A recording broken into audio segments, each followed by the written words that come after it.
Hello everyone, and once again welcome back to my channel Server Gyan. My name is Dr. Lokendra Singh, and today we are going to discuss about very important part of AWS.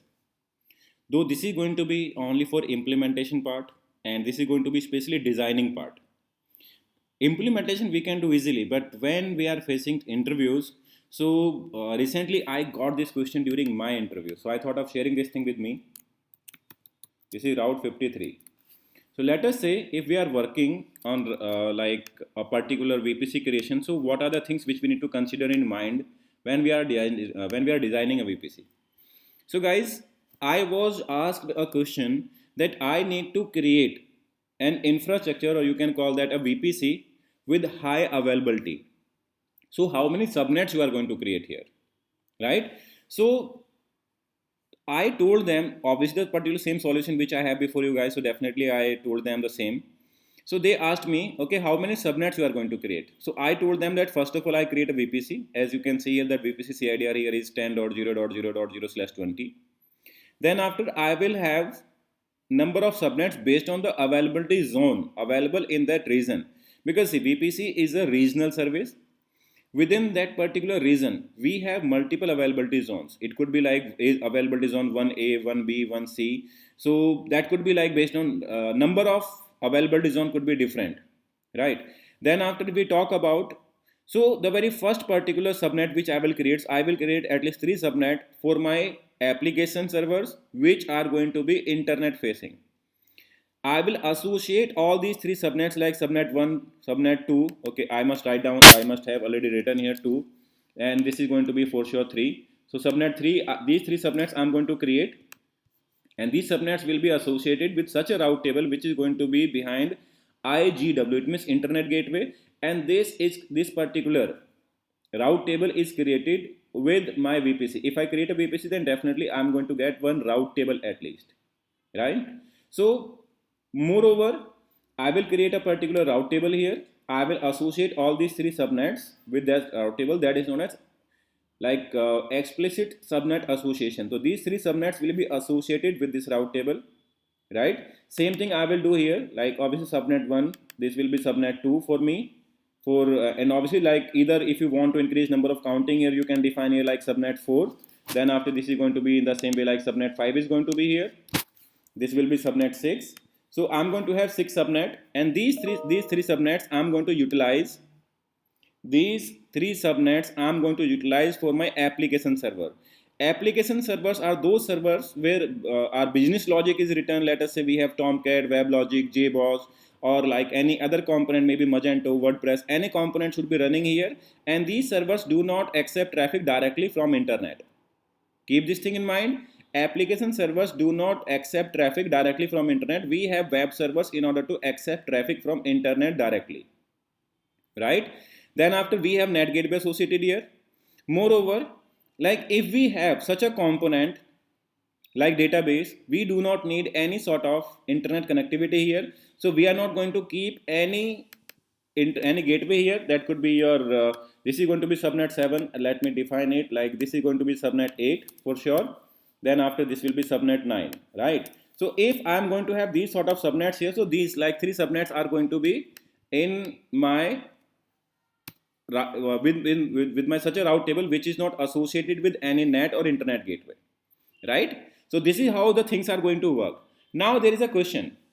Furthermore, like if I design this VPC like this, so there could be further question. Okay, then when you are going to design this sort of VPC, then how you are going to secure it? So there are 2 major security components here which we have, guys.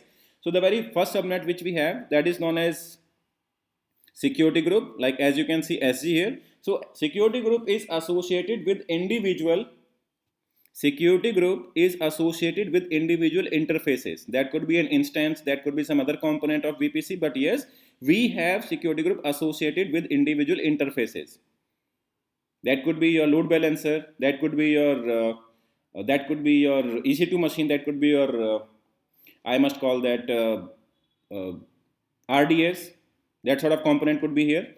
When we talk about this particular component, especially like your subnet, maybe ACL. So ACL is, it means access control list. People call it NACL as well. It means network ACL as well. So this network ACL is going to perform on the top of all the subnets. Let us say this network ACL is created and these subnets are behind this. So whether you want or not, but all the rules which are associated here, these rules are going to be applicable for all the subnets which are behind this subnet. So in the same way, you can create separate subnets and you can associate these separate subnet with different ACL and you can apply different rules. The major difference between security group and network ACL here is you can deny rules here. Like this network ACL is going to accept, this is going to provide you a feature to allow and deny the rules here within this particular network ACL. But in case of security group, everything is denied by default, but you can only allow the rules here, right? Same thing goes with this particular subnet as well. Now there could be a thing that, let us say I have a particular S3 bucket. Let me bring something here to call that S3. Let us say this is a circle, this is my S3 bucket. Now if you need to put some data from these servers to this S3 bucket, then how you are going to achieve that particular part, right? So over here there will be a component known as VPC endpoints. So if this is S3 bucket and you need to put some data from these servers where there is no internet connectivity available, if you need to put data from these servers to this S3, then you are going to use S3 endpoint services, or maybe you can call that endpoint service, or maybe you can call that endpoints, because within AWS as of today we have two components, endpoints and endpoint services, right? So this is how, guys, like at least 9 subnets we will be needing in order to configure this particular infrastructure in highly availability zone. Why it is so? Let us say if this subnet goes down, you have one master database running here, one slave database running here within availability zone 1B. So at least you have 2 subnets. Moreover, if let us say this one goes down, this subnet goes down, so then definitely you will be having at least this component available here. So at least 2 availability zones are still there.